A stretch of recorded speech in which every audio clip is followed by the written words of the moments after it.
Quelle différence y a-t-il entre négocier comme un client versus comme un vendeur? Il y a une différence et on va la voir tout de suite après ceci. Il y a quelques semaines, j'avais posté sur LinkedIn un article vidéo sur les 4 questions à se poser avant de changer d'emploi. Cet article a fait plus de 18 000 vues et j'ai reçu, je pense, une centaine de commentaires. J'en ai retiré 2. Un commentaire de Nancy Hammond qui parle de belle réflexion à faire avant de changer d'emploi. Ça m'a permis d'éclaircir mes décisions. Bravo, je suis contente que ça ait pu t'aider, Nancy. Michael Diotte qui a dit « Merci pour cet article. Peut-être va-t-il en empêcher de faire une bêtise. Qui sait? En tout cas, c'est vrai qu'il faut se poser ces questions et être honnête avec soi-même, ce qui est difficile parfois. On peut perdre son objectivité sur soi, ses compétences et chercher des réponses dans l'inconnu. » Alors, vos commentaires sont la preuve que vous vous posez les bonnes questions et je trouve ça incroyable de voir et d'avoir lu tous ces commentaires-là. Je vous ai répondu, j'espère ne pas en avoir oublié. Alors, continuez à m'écrire parce que j'adore ça. Et le sujet, en fait, aujourd'hui, que je veux t'amener, c'est que lorsque j'avais fait une conférence il y a maintenant quelques mois, j'ai eu la réflexion d'une personne qui m'a dit « Mais Zara, c'est très différent entre négocier en tant que client versus comme vendeur. » Et là, je parle de client-vendeur parce qu'on parlait de négociation avec ma collègue Hélène Douville, mais sur le même sujet, ça pourrait être, c'est pas pareil lorsqu'on est cadre en ressources humaines où on s'occupe du recrutement et les questions que l'on va poser versus même une personne qui vient faire son entrevue et qui est à la place de la personne qui veut un travail. Il y a des questions, il y a un échange, il y a des négociations, il y a une écoute, il y a plein de choses qui rentrent, plein d'éléments qui rentrent en ligne de compte. Donc j'avais envie de te parler de ça. Alors le vendeur a souvent ce stress-là et je le vois souvent avec mes clients qui sont sous cette pression-là de devoir vendre parce que ils sont payés à la commission. Donc arrive un moment où oui, il y a l'écoute du client, on doit prendre le temps de vérifier ce que le client veut, mais il y a aussi notre besoin essentiel qui dit je dois vivre parce que ça doit payer les factures. Et on se retrouve un peu coincé entre je veux presque squeezer le citron pour avoir les meilleures marges et pour pouvoir avoir le plus grand bonus et en même temps répondre et satisfaire le client. Alors, la première chose que j'ai envie de te dire, si tu es vendeur, ce serait vraiment de prendre le temps de vérifier quel type de vendeur tu es, comment tu as envie de travailler. Et ça s'en va même au-delà de la vente, ça s'en va dans ta vie personnelle et tes propres valeurs. Comment tu veux vendre et comment tu as envie en tant que client d'être servi. Parce que moi, je vois une relation de win-win.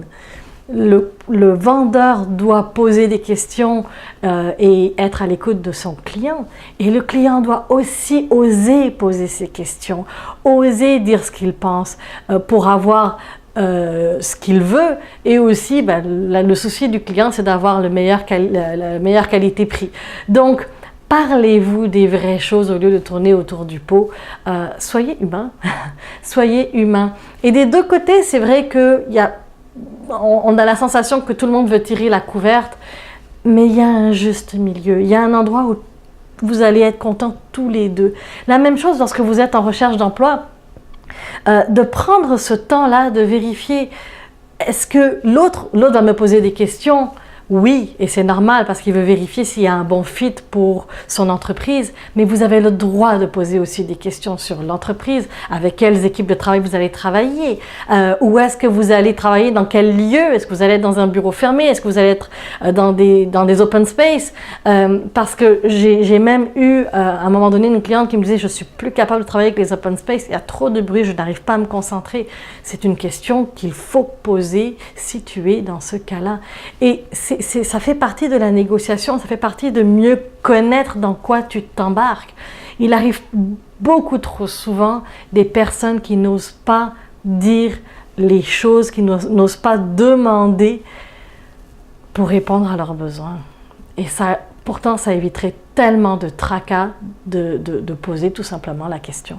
Donc il y a une sacrée différence lorsque l'on joue un rôle ou un autre. Et il n'y a pas de meilleur rôle des deux côtés.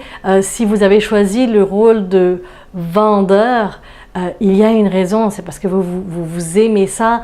Donc regardez quel type de vendeur, regardez comment vous voulez travailler, regardez ce que ça engendre chez vous. J'ai travaillé avec une cliente qui me disait qu'elle adore la vente, mais elle se sentait coincée des fois parce qu'elle avait la sensation qu'elle n'arrivait pas à négocier suffisamment parce qu'elle avait toujours l'image de sa mère qui négociait beaucoup trop et à tel point que elle voulait gagner tous ses points à chaque fois et elle jugeait sa mère en fait de ne pas faire le meilleur travail avec son client et donc elle ne s'autorisait pas à négocier des points qui étaient jugés importants pour elle et pour son entreprise. La même chose en tant que client, on a nos critères et on va négocier, on a besoin que les critères essentiels soient là. Alors si tu es client et que tu ne sais pas ce dont tu as besoin, stop, arrête, vérifie, pose des questions, fais ta due diligence, va regarder, va lire sur le sujet et après rencontre une personne pour pouvoir en savoir un peu plus, savoir les prix, etc. Ça va pour toi? Je pense que j'en ai assez dit sur le sujet. Alors, ce que je te demande, c'est dis-moi où est-ce que tu te situes? Est-ce que toi, tu vois une différence entre être vendeur versus client? Qu'est-ce que cela change pour toi? Est-ce que tu es à l'aise de jouer les deux rôles? Parce qu'on joue tous les deux rôles.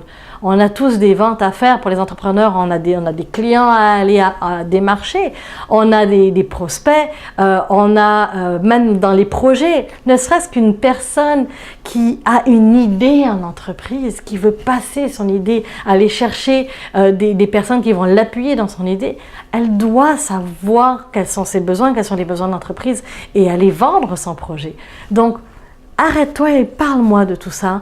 Comment tu te sens quand tu es en mode « je dois convaincre, je dois vendre ».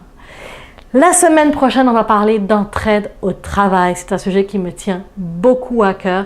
Alors, je te dis à tout bientôt. Bye!